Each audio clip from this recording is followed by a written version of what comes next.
In today's video, we will be tying a pattern that is a spin on John Barr's meat whistle, a pattern that has proven extremely effective when targeting predatory fish such as large trout and smallmouth bass. With a foundation like this, how can you go wrong?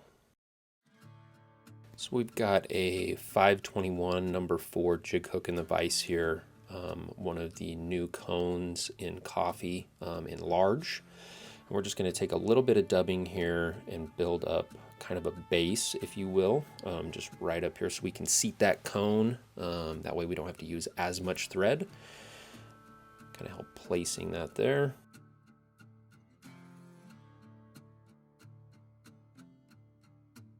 First we're going to take a little bit of lead though, and we're going to wrap a small base of that, adding weight, but also just helping us seat that cone in place.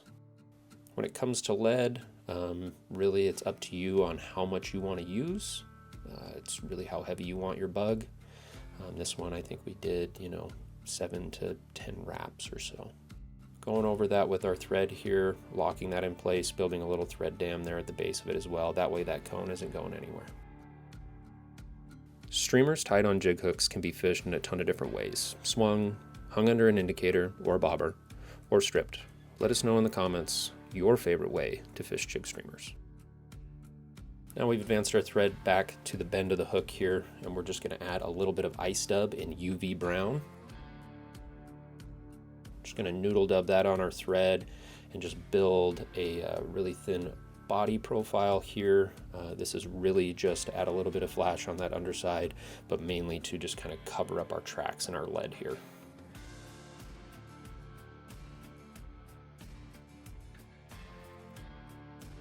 Ending that, just about right behind the cone.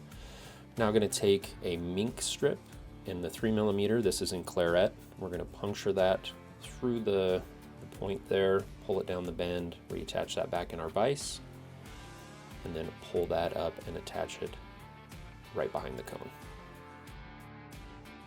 Typically want to have about a shank to 2 shank lengths off the back of this bug. I like to tie them long, that way you can make adjustments when you're on the water.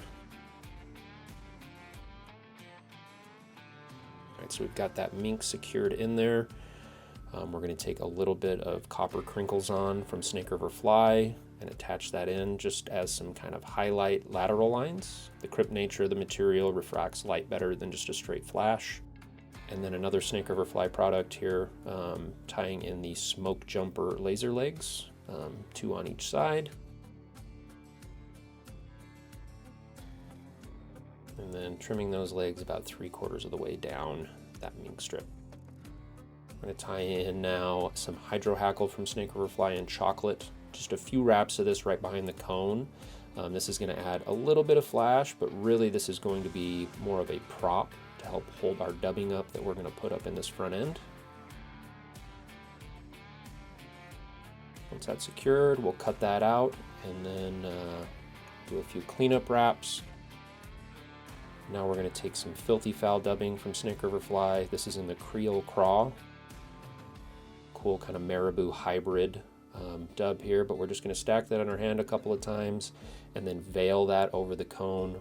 Get one loose wrap in there, take our fingers and kind of manipulate it all the way around, tighten it down, and then pull that back, enveloping that body and just kind of creating some cool layering and taper through there, making a really sweet profile.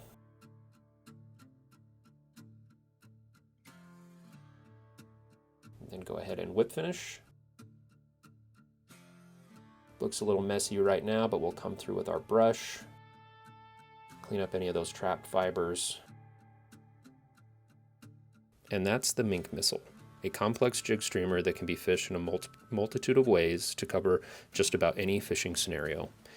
If you liked the video, please give us a like, subscribe, turn on those notifications, and you can find all these materials at moonlitflyfishing.com. We appreciate you watching, and we'll catch you on the next one.